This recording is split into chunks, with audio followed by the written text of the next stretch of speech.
Sungguh-sungguh Allah sangat ridho ketika seorang hamba itu makan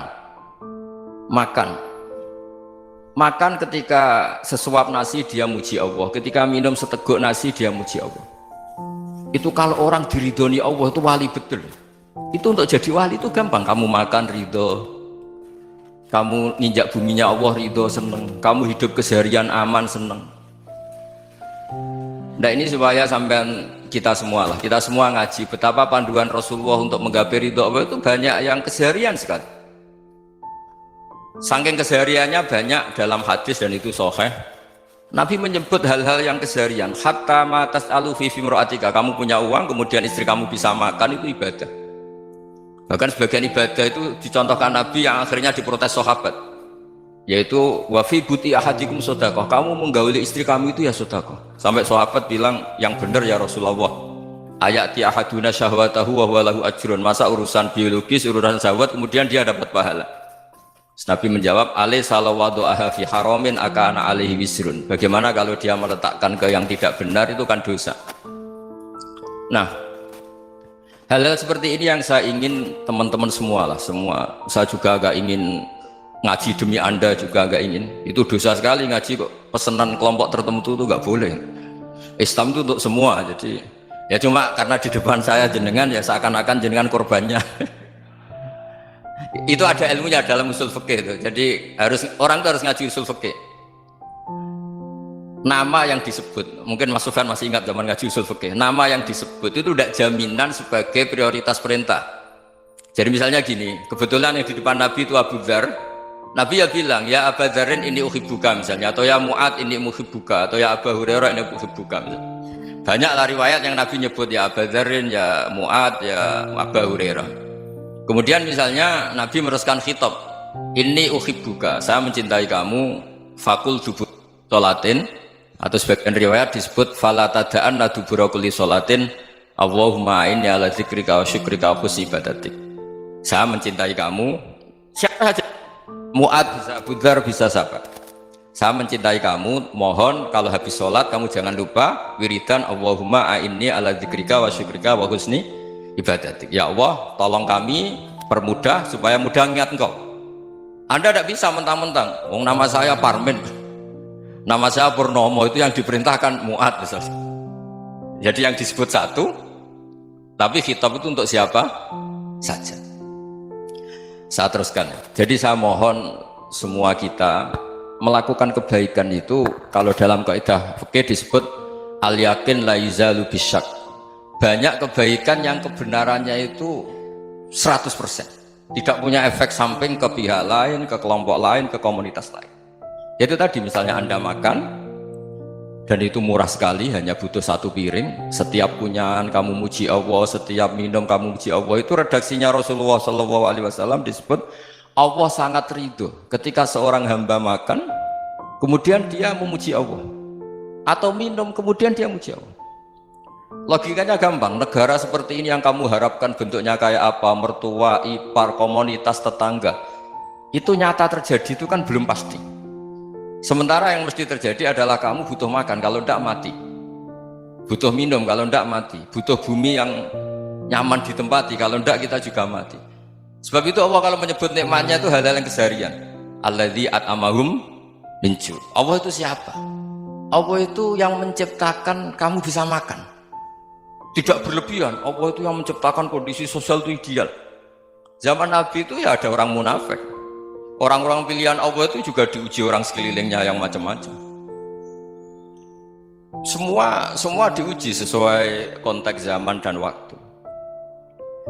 Nah, tapi ada ibadah-ibadah yang selalu disarankan Nabi. Sampai Nabi itu pernah ditanya, ayul islami khairun ya Rasulullah, Islam terbaik itu gimana? Jawaban Nabi itu unik, it'amu to'am, Islam terbaik itu ya makan-makan, jangan santai-santai. Ketika Allah menyebut beberapa kebaikan, falak tahamal aqobah, wa ma adrokan Allah mal aqobah, terusannya apa? Fakku rokobah, terusannya apa? Au it'amun fiyaumin di masubaya, atau acara makan-makan itu juga Islam. Kenapa? Ya bayangkan kalau tidak ada makanan, kita mati kan? Kondisi sosial tidak ideal tuh Anda masih gak apa-apa, tapi kalau Anda tidak makan, Anda tidak minum, Kamu punya istri cerewet masih bisa hidup, punya mertua cerewet masih bisa hidup. Tapi kalau tidak makan bisa mati. Berarti penting mana istri sama makan? Penting mana? Makan. Semoga istri Anda dengar. Nanti kamu disuruh makan tapi pulang.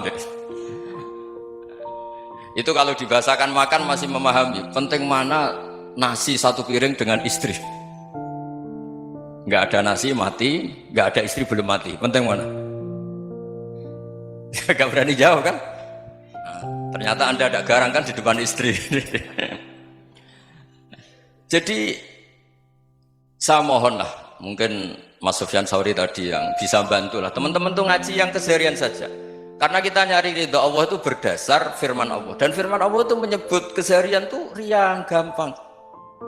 Itu tadi misalnya wa min ayatihi manamukum billaili wan nahar. Termasuk ayat-ayat Allah itu kamu tidur. Maka dulu itu ada guyonan, ada tokoh Mu'tazilah, kelompok dalam Islam yang berpikir manusia itu bisa menentukan ikhtiarnya sendiri. Karena saya bisa duduk, ingin berdiri, berdiri. Karena kelompok ini nggak terima kalau semua kehendak Allah, nanti bagaimana kalau semua kehendak Allah kok ada hisab ya, ada sanksi. Lucunya itu dia akhirnya, ini cerita ya, mencintai seorang perempuan cantik sekali, dan itu dia menjadi ahli sunnah itu oleh hal-hal yang sepele. Karena istrinya cantik, ya namanya suami istri hubungan intim. Terus ditanya, Mas masih ingin lagi? Masih. Silahkan diulang lagi. Wah ya tidak bisa. Katanya manusia bisa menentukan yang diinginkan. Itu tobat itu. Itu nggak bisa ditobatkan Mas Sufyan Ats-Tsauri. Orang cantik yang mudah nobatkan orang itu orang cantik. Segampang itu. Akhirnya kita tahu, makanya kalau dalam kitab Hikam itu disebut al-aqil mayyakul madza yaf'alu wa hubi wal ghafil mayyakul madza af'al. Orang yang punya akal karena sadar ini wilayah Allah, semua milik Tuhan, itu dia tiap hari berpikir besok Allah akan melakukan apa terhadap dunia ini. Kamu merencanakan sesuatu mau plesir ternyata gempa, mau wisata ke Rusia ternyata perang. Kamu tidak pernah tahu apa yang akan terjadi besok. Wa ma tadri nafsum madza taksibu ghadan. Tapi anda semua kita ini sering punya jadwal permanen. Makanya saya kalau diundang siapa saja bisa takdir. Yang jelas Gus ini acara penting. Ya masih acara penting nak pangeran ngersakno piye? Kowe ape dadi pangeran, kamu kok mau jadi Tuhan. Itu kadang ya kiai. Penting Gus acara ini jenengan harus memastikan bisa. Loh kamu itu yang ngajarin tauhid, sesuatu itu biadillah kok bilang-bilang apa pasti. Kalau maksa terus tak tobatkan loh kamu kata saya.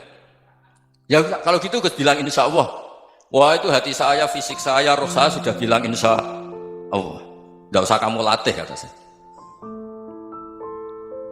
Nah hal-hal tauhid keseharian itu gampang sebetulnya. Wal ghafil yaqulu madza af'al. Tapi orang yang lupa Allah dia setiap hari bilang besok apa? Kita bisa melakukan apa? Seakan-akan dia itu aktor, dia penting, dia subjek permanen, dia. Padahal kita ini hanya objek kehendak Allah Subhanahu wa taala. Karena kita yakin sesuatu yang terjadi di alam raya ini kita tidak bisa apa-apa. Makanya saya sering ngaji, sering bilang saya, ketika Anda mensifati Allah, dia yang menghidupkan, sudah itu tanamkan sehingga ketika kita mati santai saja. Kenapa santai? Allah punya cara menghidupkan kita. Zaman kita hidup juga gak tahu caranya ngelola jantung, ngelola paru-paru. Kamu juga gak tahu ngelola oksigen yang tidak beracun, tidak mengandung polusi. Tahu-tahu hidup. Gak ingin tua ya tahu-tahu tua, gak ingin mati tahu-tahu mati. Selama ini kita hidup juga gak tahu apa sebetulnya. Hanya gaya tok, punya jadwal, punya planning. Kalau kamu bisa menentukan pilihan Anda, pasti Anda istrinya cantik, 4 neriman semua, kona'ah semua. Nyatanya enggak kan? Ada 1 jelek, cerewet. Wah itu kan, nyatanya enggak bisa apa-apa Anda kan? Dan kamu bawa mati lagi. Itu kan. Istri Anda juga gitu, punya keinginan punya suami yang ganteng, yang jabat, yang riman, yang enggak poligami. Ya enggak kesampaian juga. Kalau kita ngitung tingkat kegagalan kita itu gagal terus. Ya kan? Nah, terus ingat Allah. Madza yaf'alu wa bi. Orang yang punya akal selalu berpikir Allah itu menghendaki apa terhadap saya.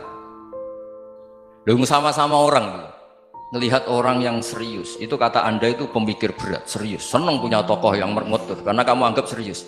Tapi sebagian orang menganggap orang yang serius itu wong merengut, wong masam, wong muka kok ditekuk.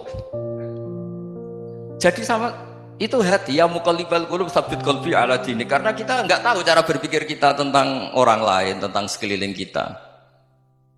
Misalnya kita orang baik yang jenis ngurmat fakir miskin. Ada orang bangun masjid mewah itu janggal. Apa artinya masjid mewah kalau banyak orang kelaparan? Tapi kalau yang jenis pendidikan, apa artinya masjid mewah kalau tidak bisa ngaji? Nanti yang jenis infrastruktur, apa artinya ini kalau semuanya punya sudut pandang yang berbeda-beda.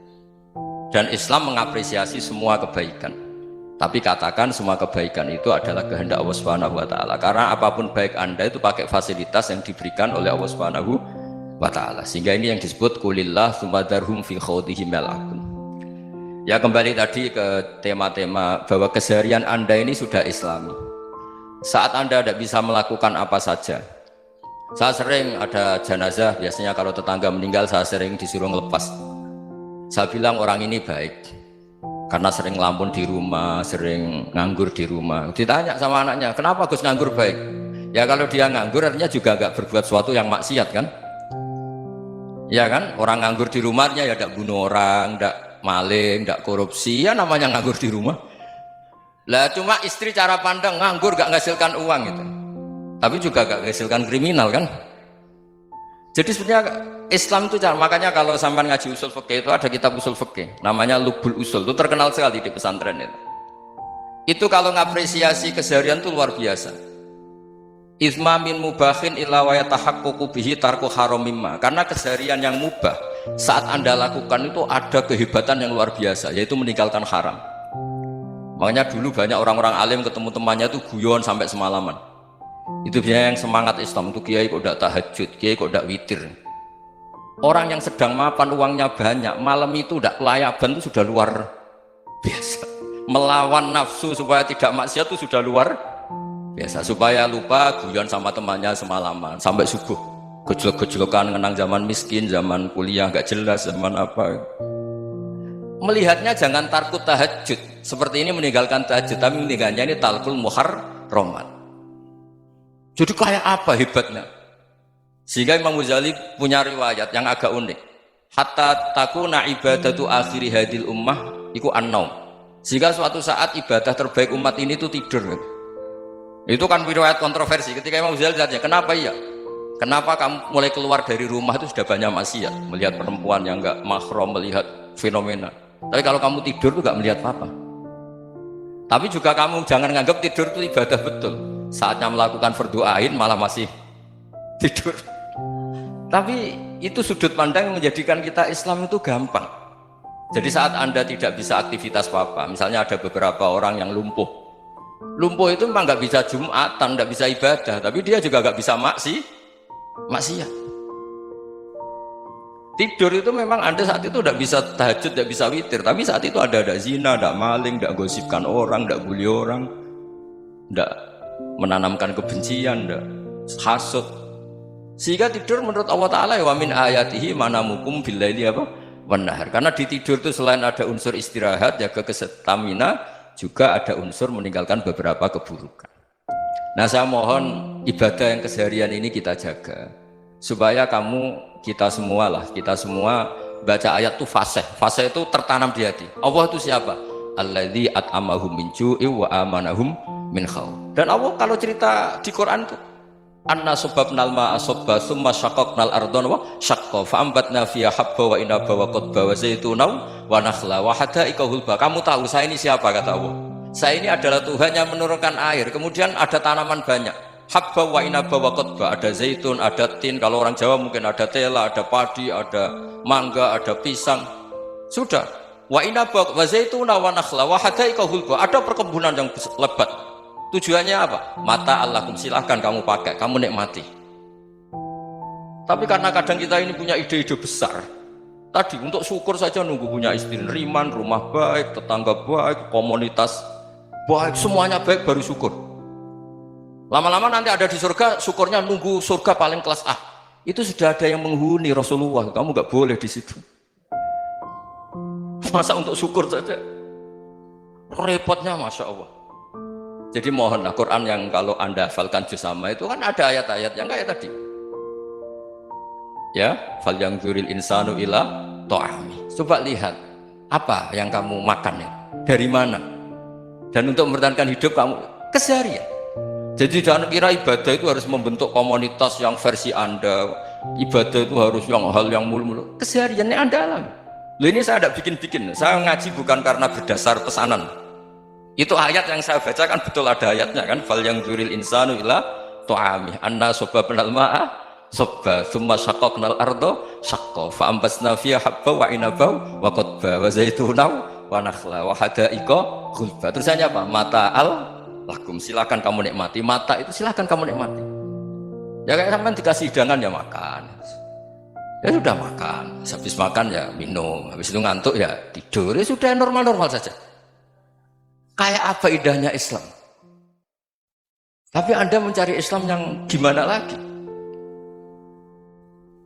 Nah itu yang diajarkan guru-guru kita, diajarkan sanad kita sampai Wali Songo, sampai Rasulullah SAW. Bahwa pada akhirnya ada jihad, ada perang. Itu dulu memang perang, bukan membunuh, beda. Dulu kita dijajah Belanda ya perang, dan itu normal karena kita dijajah. Jadi ketika orang lain ingin baik sama kita, wa in ahadum minal musyrikin astajaruka ya fajirhu hatta yasma'a kalam Allah. Kalau mereka ingin baik ya kita baik. Makanya ada istilah mustakman, mu'ahad. Kalau mereka ingin damai, berdampingan dengan kemajmukan ya itu yang lebih baik. Karena memang Islam menghormati proses perdamaian. Wa in janahu lis-salmi ya fajnah lah. Kalau ingin damai ya kita harus